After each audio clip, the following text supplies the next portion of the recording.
Bismillahirrahmanirrahim. Okay, so what have you do you think that the surrounding verses shed a bit more light on what this verse might be saying, or at least the context of these verses? And do you think that perhaps it's possible, if you don't look at the context of the verses, the surrounding verses, to pick out individual verses and use them in any way that you feel like that might be supporting the point you're trying to make? Has that come across for any of you in looking at the surrounding verses? I see one nod of the head there, alhamdulillah. What about the rest of you? Yeah? So you, sorry? Okay. So what was the Quran saying around that? Yeah? Pertaining to this verse here, Yeah. if you would have read a little before it and after, Yeah. basically Allah is telling us that as believers and Muslims, right, people who to hold on to the truth, people will always be attacking. Yeah. And even when it seems like they may not be attacking, you should still be prepared. Because in the past, this was proven when the Muslims were invaded by the Mongols, right?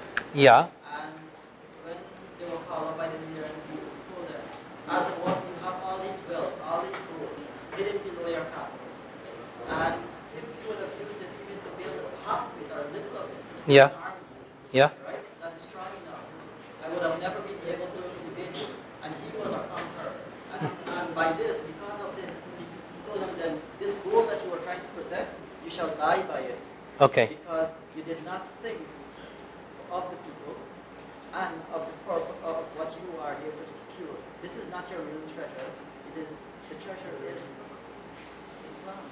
Okay. Jazakallah khair. I mean, what I'm suppose I'm trying to get at is that, does this verse mean that everybody, that we should be striking in terror into the hearts of everybody on the face of the earth? That's what Gabe Wilters is saying.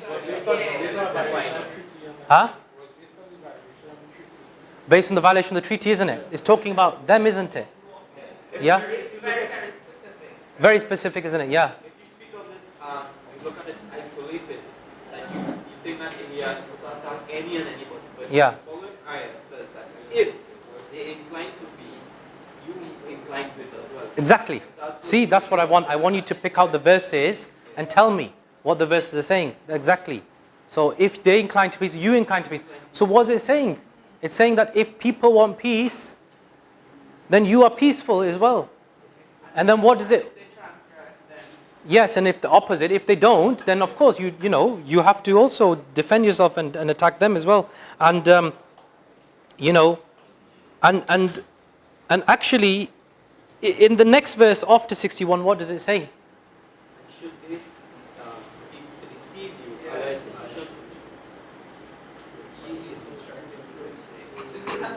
Even if they're doing treaty, if they're pretending, don't worry, hasbukallah, rely on Allah. Rely on Allah. Look at this. Look at the completely different sense that comes across when you read the Quran as a whole. Right? When you know your scripture and you're conversant and familiar with your scripture, right? And you read it properly, then look at the difference that happens, Look at the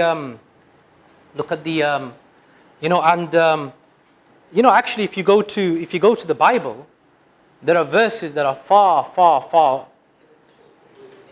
Do you know some in Samuel, I can't remember the reference, but Samuel, one of the verses in Samuel 1 or whatever it was, that kill men, women, children, cattle, everything. Everything, get rid of everything. I mean, our religion has nothing like that. Our religion doesn't have kill children, but the Bible has it. But these people, they pick out these verses and they don't, for an uneducated public, and sorry, and it's just so obvious. It's just so obvious in the Quran. Look what's happening. Look at what the Quran is saying. Even if they're pretending, still you have to be peaceful. So one of our sheikhs back home uses this example almost every week. This one. No, not this one. Another ayah in the Quran that says, woe to those who pray just a single ayah that says, woe to those who pray. All right, yeah. And he always makes reference to disbelievers in other countries who would approach a Muslim and say, you believe in Allah, you pray when you pray, etc., etc. Yeah. You believe in the Quran. And once they get all the yeses to those answers, they ask, hey, read this line, what does it say? Woe to those who pray. And you read it in isolation, and you have no knowledge. You could be easily swayed that way. Somebody could clearly pull you out of Islam. It's where? Ayah 4. Surah Ma'un, yeah. Wailul lil Musallin. But clearly, when you read the context, you realize that it's referring to those who are hypocrites, and those who backbite, and those who slander. So Allah is saying, don't be like those persons who backbite and slander. Yeah. Go to those who pray, because they're not doing it with sincerity. Yeah. So in isolation, he could be saying, don't pray. Don't pray, yeah, yeah. But that's not what he's saying. That's all- yeah, exactly. So you can do that with any speech, any book, and take it out of context. Yes, Sheikh, yes. Just to add to the context of this ayah, Yeah? you have to recognize that Allah subhanahu wa ta'ala is speaking to Prophet sallallahu alaihi wasallam and Muslim Ummah, but in a state in which they were an established, if you want to say, state. Yeah. Islamic state, not ISIS, but an Islamic state. He sallallahu alaihi wasallam being the head of the state, they're being commanded here, just like every country around the world has an army. Exactly. And they would all believe that we have a right to defend ourselves, protect ourselves. Exactly. Against weapons and whatever else. Exactly. Exactly what Allah subhanahu wa ta'ala is saying here to the Muslim Yeah. community. And you need to prepare strength so that, once you have that, it becomes You should be able to defend yourself. Yeah, absolutely. No, Jazakallah. Once there was a debate. Dalia Mugahid. Sister of Yasmin Mugahid. Yasmin Mugahid. Her sister Dalia is from America, right? She was having a debate with somebody, or a discussion. It wasn't a debate, I think. And